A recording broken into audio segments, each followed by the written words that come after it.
हाय friends, मैं हूं Manav. Welcome to movie Shoovy. क्या हाल चाल हैं? सुबह सुबह आप मूवी देखने पहुंच जाओ और उसके बाद आप देखो कि काफ़ी सारे लोग हैं, तो आपको देख के अच्छा लगता है। क्योंकि ऑफ लेटली कुछ ऐसी मूवीज़ भी आई जो मैं देखने गया तो मुझे ऐसा लगा कि शायद वहाँ पर लोग ही नहीं पहुँचे, और लोग ही नहीं पहुँचे तो थोड़ा सा अफसोस ज़रूर होता है कि 4 लोग बैठे हुए हैं। जैसे द ग्रेट इंडियन फैमिली के नाम पे इंडियन तो लग गया नाम, लेकिन इंडियन इतनी बड़ी जनता लेकिन कोई है ही नहीं। अब बात करें फुकरे की। फुकरे किस तरीके की है, और क्या ये हनी, चूचा, लाली और पंडित जी आपका माहौल बना देंगे भोली पंजाबन के साथ कि नहीं? और जब आप इस मूवी को डिस्क्राइब कर रहे होंगे, बोलो they are back and how, ऐसे करें डिस्क्राइब करें इसको कि वाई आर दे बैक करके डिस्क्राइब करें।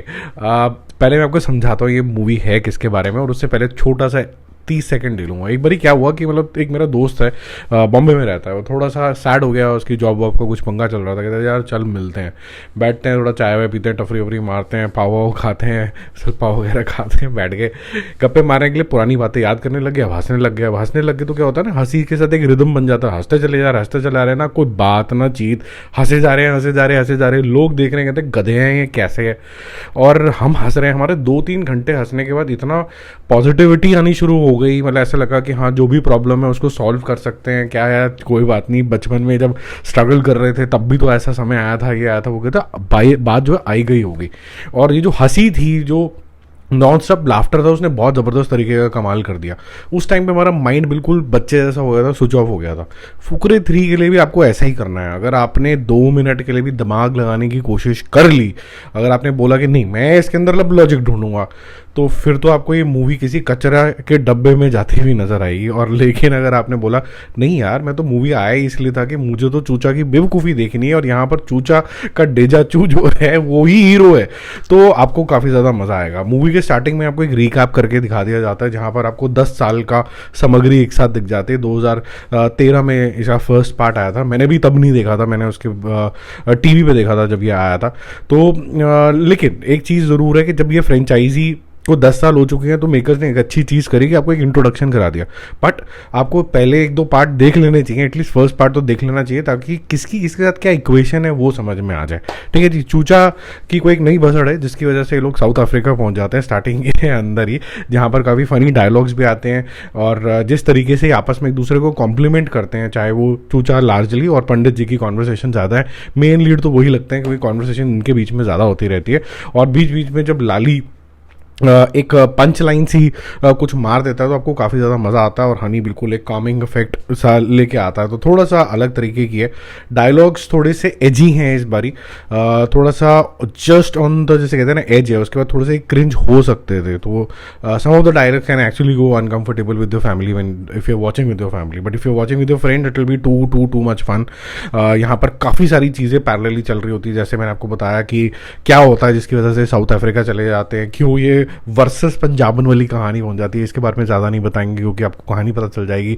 इलेक्शंस के ऊपर काफ़ी ज़्यादा मुद्दा आ जाता है, और सेकेंड हाफ के अंदर तो इलेक्शन में और एक विलन की एंट्री, ये सारी चीज़ें होनी शुरू हो जाती है। कोल माइन के अंदर डायमंड ढूंढना, कुछ भी हो रहा होता है, और स्पेसिफिकली एंड में आते आते वाटर पार्क वाला जो सीन है वो काफ़ी ज़्यादा फनी हो जाता है। हाँ, प्लेन वाला सीन भी काफ़ी ज़्यादा फनी है जो आपने ट्रेलर में भी देखा होगा।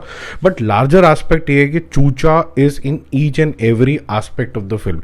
ही इज़ द हीरो। अगर आपको कोई और से उम्मीद थी कि पुलकित सम्राट एक्चुअली में फर्स्ट वाले के हीरो थे, उसके आसपास ये मूवी घूम रही थी, और बीच में चूचा भी एक कैरेक्टर था।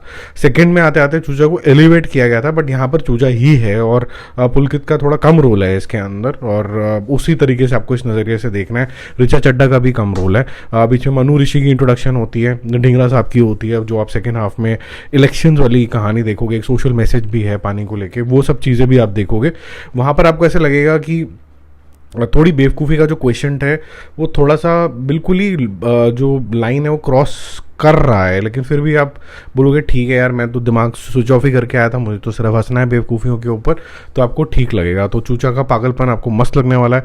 वहीं पर ही मनजोत सिंह जो है वो अचानक से लाली कुछ एक 1 लाइन मार देगा, बोले क्या बोल दिया साले ने, वैसा कुछ हो जाएगा। और पंडित जी की जो इंग्लिश बोलने की जद्दोजहद है वो बहुत ही आपको फ़नी यहाँ पर लगने वाली है। यहाँ पर और इफेक्टिवली यूज़ किया जा सकता था ऋचा चड्ढा को स्पेसिफिकली, और उसके साथ जो इलेक्शन की जो टोली है सोटो से कौन कौन है वहाँ पर, वो भी अच्छे इफेक्टिवली यूज़ किया जा सकता था। वो मेरे ख्याल से थोड़ा सा फेल हो गया। म्यूज़िक भी थोड़ा ऐसे ऐसा ही है, बट बाकी सारी चीज़ें इसकी जो हैं वो बहुत फ़नी है। It is like a cartoon movie. तो ये सिर्फ डायलॉग्स के ऊपर रेस्टेड नहीं है, ये सिर्फ जैसे कहते हैं ना स्क्रिप्ट के ऊपर रेस्टेड नहीं है, ये बेसिकली एक्चुअली में रेस्टेड है सिचुएशंस के ऊपर भी। अब सिचुएशन है वाटर पार्क के अंदर क्या बेवकूफ़ी कर सकते हैं, तो वो ऐसी कराई गई है जिससे आपकी हंसी छूट जाए। एक्शन ओरिएंटेशन वाली होती है ना, कि किसी न किसी को लात मारी, जैसे पुराने ज़माने में टॉम एंड जेरी आया करता था या फिर चार्ली चैपलिन आया करता था, कि सिर्फ डायलॉग से नहीं एक्शन से भी आपको हंसी आए, वैसा अटेम्प्ट किया गया। इसको स्लैपस्टिक बोला जाता है। तो अगर आपको स्लैपस्टिक पसंद है तो ये आपको बिल्कुल घर कर जाएगी और आपको अच्छी लगेगी। अगर आपको लॉजिक की नज़र से देखोगे तो आपको ज़्यादा बढ़िया नहीं लगेगी। जाते जाते मैं आपको ये भी बोल सकता हूँ कि पहला पार्ट बहुत बढ़िया था, सेकेंड पार्ट थोड़ा सा गिरा, ये थर्ड पार्ट मेरी नज़र में एटलीस्ट ये दोनों से थोड़ा सा नीचे है, ठीक है। लेकिन अगर सिर्फ माइंड फ्रेश करने जा रहे हो, देजा छू देखने जा रहे हो, तो उसके हिसाब से आपको ठीक लगेगी। मेरा मूवी शूवी स्कोर इसके लिए रहेगा 6.5 आउट ऑफ 10। Bye bye.